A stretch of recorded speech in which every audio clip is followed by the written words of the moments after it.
শুরুতেই আবহাওয়ার খবরের দিকে নজর রাখতেই হবে, কারণ বসন্তেই চাঁদি ফাটা। মধ্য মার্চ, আজ মার্চের 16 তারিখ ক্যালেন্ডার বলছে, আর তাতেই গরমে পড়ছে বাংলা। কলকাতা সহ দক্ষিণবঙ্গের একাধিক জেলা, আর সেই সমস্ত জেলা রোদে জ্বলছে। রোদের জ্বালায় অতিষ্ঠ রাজ্যের 6 জেলা। তাপপ্রবাহের সতর্কতা 3 জেলায়, রাতেও গরম সতর্কতা 3 জেলায়। সরাসরি চলে যাব আমার সঙ্গে আমার প্রতিনিধি সুদীপ্ত রয়েছে, কথা বলবো সুদীপ্তর সঙ্গে। সুদীপ্ত, হাওয়া অফিস কি বলছে? গরমকাল, আমরা ধীরে ধীরে যাচ্ছি গরমের দিকে, এটা তো ঠিক আছে, কিন্তু তাপপ্রবাহ, যে তাপপ্রবাহ আমরা চৈত্রের শুরুতেই দেখতে পাচ্ছি, সেই তাপপ্রবাহ কমবে কবে, কি বলছে হাওয়া অফিস?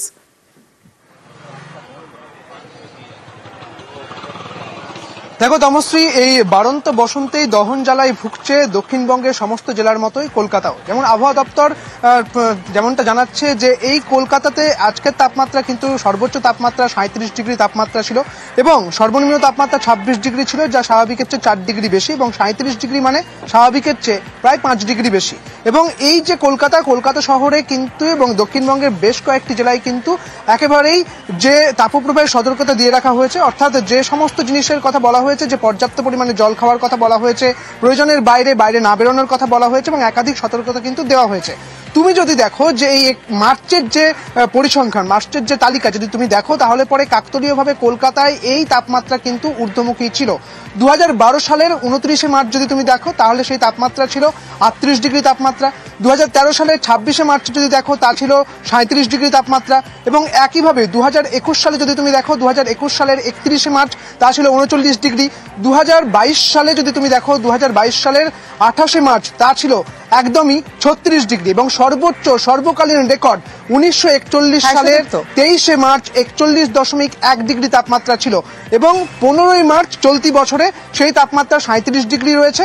অর্থাৎ এই পরিসংখ্যান কিন্তু 2013-র একেবারে 26শে মার্চ এবং 2018-র 14ই মার্চের সঙ্গে মিলে যাচ্ছে। অর্থাৎ কাকতালীয়ভাবে কলকাতায় মার্চের তাপমাত্রা যে ঊর্ধ্বমুখী, সেই চিত্র সেই ছবিটা কিন্তু স্পষ্ট হয়ে যাচ্ছে। বেশ বোঝা যাচ্ছে যে মার্চেই চাঁদি ফাটা গরম। শুধু কলকাতা নয়, কলকাতা সহ দক্ষিণবঙ্গের 6 জেলায় এই তাপপ্রবাহ, যা আমরা দেখতে পাচ্ছি গত 2 দিন ধরে।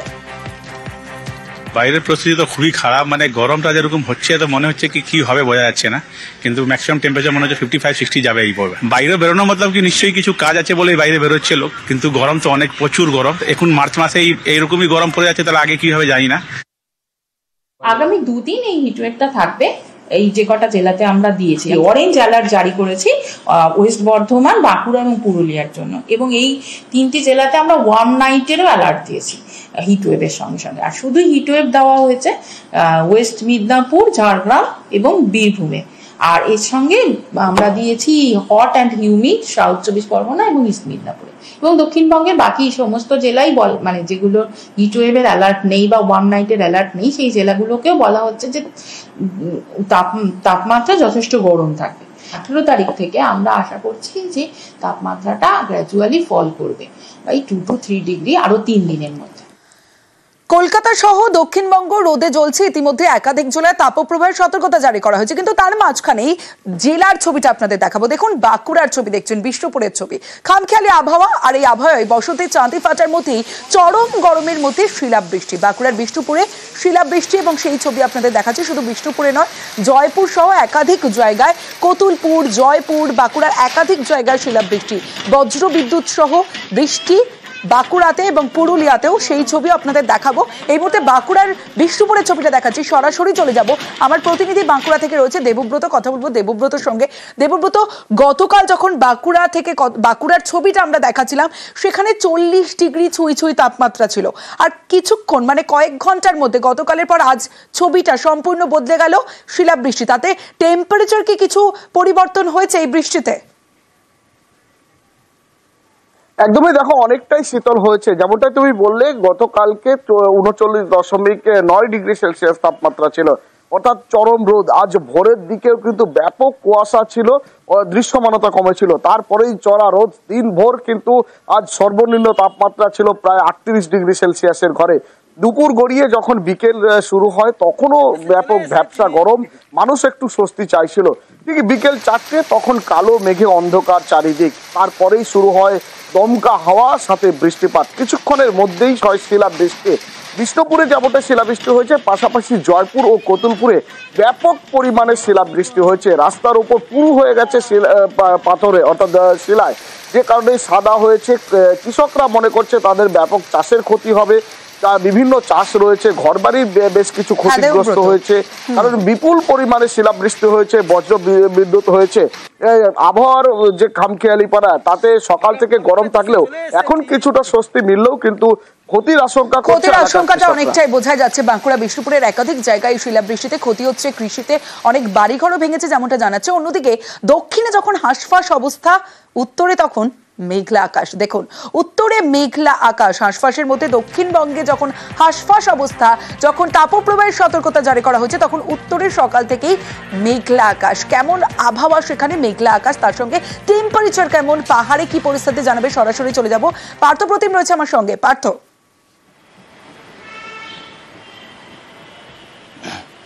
দেখো, দার্জিলিং, কালিম্পং, কার্শিয়াং অর্থাৎ এই পাহাড়ি এলাকাতে সেখানে কিন্তু আকাশ গত কয়েকদিন ধরেই মেঘলা রয়েছে। বৃষ্টি না হলেও কিন্তু বৃষ্টির সম্ভাবনা থাকছে দার্জিলিং এবং কালিম্পংয়ের উঁচু পার্বত্য এলাকায়।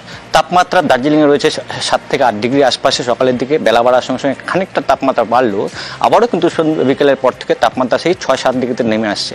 কালিম্পংয়ে সেখানে সর্বনিম্ন তাপমাত্রা ঘোরাফেরা করছে 10 থেকে 11 ডিগ্রি আশপাশে। কার্শিয়াংও কিন্তু 9 থেকে 10 ডিগ্রি আশপাশে ঘোরাফেরা করছে। অর্থাৎ পাহাড়ে কিন্তু একটা ঠান্ডার প্রভাব রয়েছে, তবে আকাশ মেঘলা থাকা এবং ঘন কুয়াশায় ঘেরা রয়েছে পাহাড়, স্বাভাবিকভাবেই কিন্তু বৃষ্টির একটা পূর্বাভাস কিন্তু আবহাওয়া অফিস থেকে জানাচ্ছে। অন্যদিকে যদি সমতলের জেলাগুলি তাকায়, এই শিলিগুড়ি হোক বা জলপাইগুড়ি, ডুয়ার্স, আলিপুরদুয়ার, সর্বত্র কিন্তু তাপমাত্রা এই সময়ে বসন্তে যে তাপমাত্রাটা সাধারণত উত্তরবঙ্গবাসী উপভোগ করে, তার থেকে কিন্তু সর্বোচ্চ এবং সর্বনিম্ন দুক্ষেত্রে কিন্তু তাপমাত্রা কিছুটা বেড়েছে। সেই সঙ্গে আর্দ্রতার পরিমাণ বেশি থাকায় প্রচণ্ড ঘাম হচ্ছে, যা যথেষ্ট অস্বস্তিকর আবহাওয়া উত্তরবঙ্গ সমতলের জেলাগুলিতে, এবং এখানেও কিন্তু সমতলের বেশ কয়েকটি জেলাতেও হালকা থেকে মাঝারি বৃষ্টি কিন্তু পূর্বাভাস রয়েছে আবহাওয়া দপ্তর। বেশ পার্থ। 26-এর ভোটের আগে রদবদল তৃণমূলের সংগঠনে, পারফরমেন্সের ভিত্তিতে জেলায় জেলায় রদবদল। ভার্চুয়াল বৈঠকে কড়া বার্তা অভিষেক বন্দ্যোপাধ্যায়ের। ভুতুরে ভোটার ধরতে আরও তৎপর হওয়ার নির্দেশ দিলেন তৃণমূলের সর্বভারতীয় সাধারণ সম্পাদক।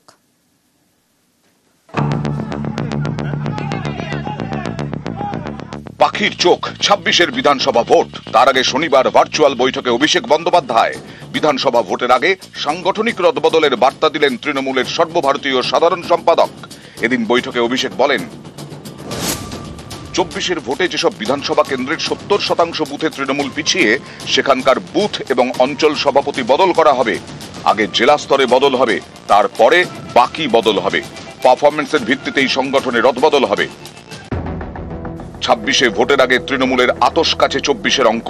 লোকসভা ভোটের ফল পর্যালোচনা করে কোমর বেঁধে ময়দানে নামার পরামর্শ দিয়েছেন অভিষেক। এদিন ভার্চুয়াল বৈঠকে তিনি বলেন,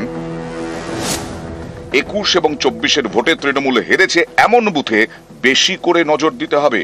যে বুথে তৃণমূল 50 ভোটে পিছিয়ে বা হারের ব্যবধান বেশি, সেই বুথ চিহ্নিত করতে হবে।